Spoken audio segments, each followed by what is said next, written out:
Yes, yes, yes. What's going on, good people? It's your homie HerbMan coming back at you with a brand new episode of, you guessed it, Herb of the Day. Go tell somebody that your homie is on, man, and you are rocking with the best, all right? We want to give a shout out to all of our supporters out there, man. You know we love you, and there's absolutely nothing you can do about it.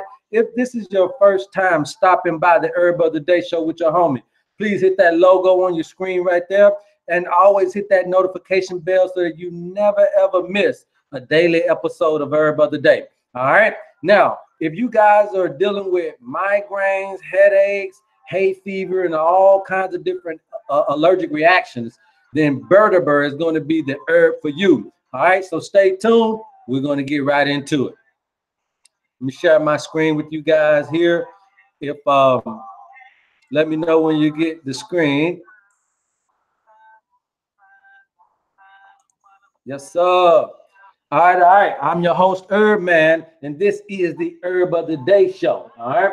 Now, what is our herb of the day?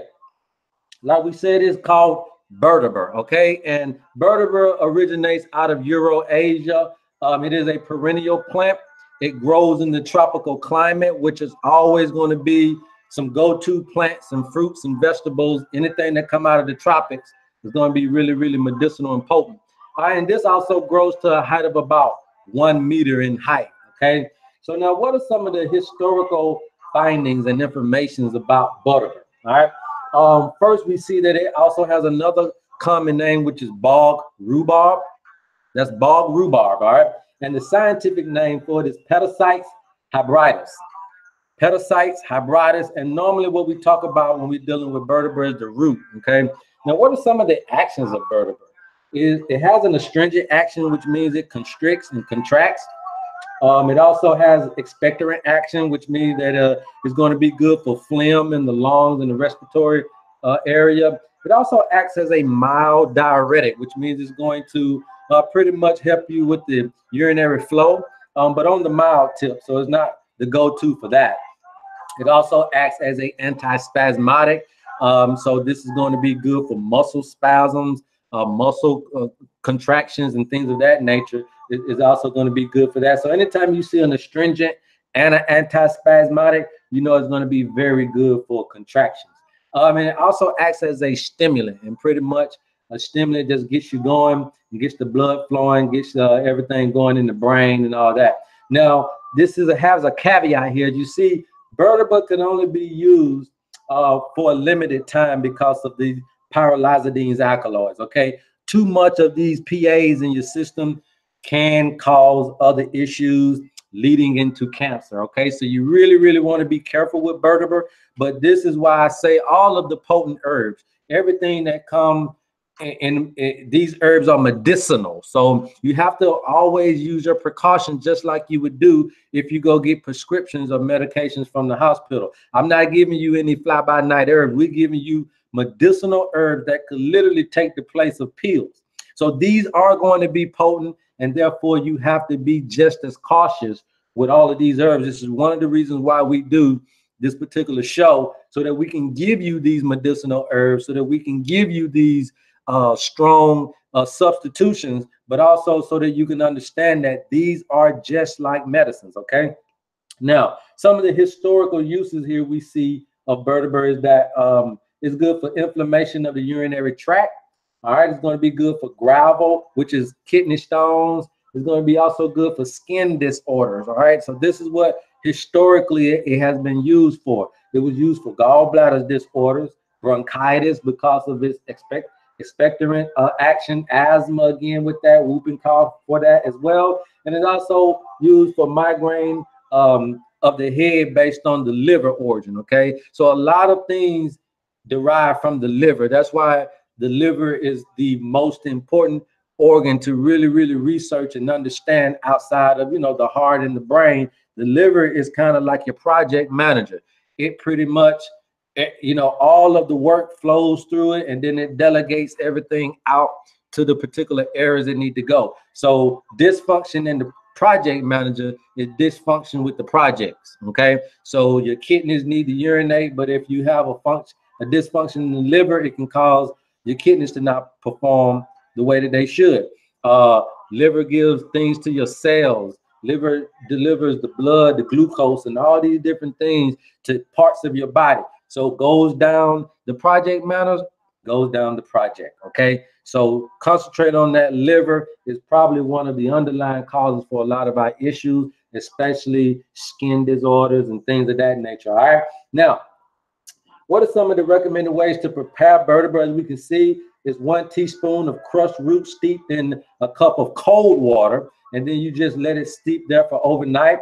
Then the next day you warm that water up. Don't boil it, but just get it warm enough, and then you strain it out, and you have a half a cup 3 times a day if you need it. Okay, now you can also get this in capsule form. You'll do about 25 milligrams of Butterbur extract. Okay, and you can also get it combined with wormwood. So Butterbur with wormwood is going to be good to get rid of parasites and fungus and all that type of stuff that is inside the body. Wormwood is always the go-to for parasites. Okay, so that's another herb for you to definitely look into too.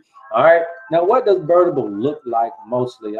As you can see, it's a very strange looking, kind of pine coney looking herb here, and so I wanted to kind of give you an up close insight of what that pine cone looks like.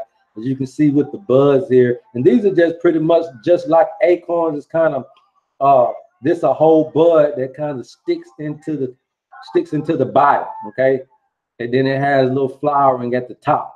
That's the major difference I see from a acorn that we're used to looking at, or a pine cone, excuse me, pine cone. So it kind of got that pine cone shape, and then it has these little purplish buds coming out at the end of the pine cones. As you can see here, and it's around the water area. Anything around water is going to be good for what we consider to be moist diseases. So that's things like colds, flus, and all those types of things that are coming to the body. Also, to the right here, this is the leaves. As you can see, it's kind of like a big fat leaf here, almost like a collard green or something like that. That Butterbur comes out of. Okay, now Butterbur also has other uses. Let me see what else it's got.